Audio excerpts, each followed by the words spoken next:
మార్కెట్లో నకిలీ PhonePe transactions చాలా పెరిగిపోతున్నాయి. రీసెంట్గా హైదరాబాద్లోని మొగల్పురాలో కూడా ఇదే సంఘటన చోటు చేసుకుంది.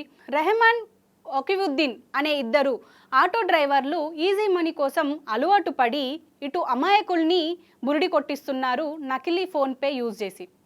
అసలు ఎలా జరుగుతుంది అనంటే, ముఖ్యంగా డబ్బులు ఉన్న వ్యక్తుల్ని వాళ్ళు టార్గెట్గా పెట్టుకొని అదే పనిగా వాళ్ళని బురిడి కొట్టిస్తున్నారు. అయితే ఇదే మొగల్పురాకి చెందిన వాయిద్బాన్ అనే వ్యక్తి తన తల్లి అకౌంట్లో డబ్బులు వేయడానికి డబ్బుతో బ్యాంకుకి బయలుదేరతాడు. మార్గ మధ్యంలో ఇటు రెహమాన్ వచ్చి, నాకు డబ్బులు కావాలి, మీకు ఫోన్పే చేస్తాను, మా వాళ్ళు కారులో ఉన్నారు, హాస్పిటల్ తీసుకెళ్తున్నాను ప్లీజ్ అని అంటే వెంటనే వాహిద్బాన్ 20,000 ఇస్తాడు.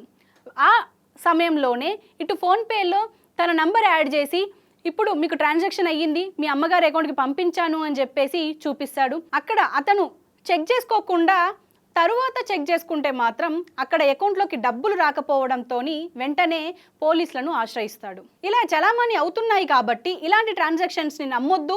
అదేవిధంగా ఇటు గుర్తు తెలియని వ్యక్తులు దగ్గరకు వచ్చి, మా వాళ్ళు హాస్పిటల్లో ఉన్నారు, లేకపోతే నాకు అత్యవసరం, మీకు ఇప్పుడే ఫోన్పే చేస్తాను చూసుకోవచ్చు అని చెప్పినా కూడా నమ్మొద్దు అంటున్నారు పోలీసులు.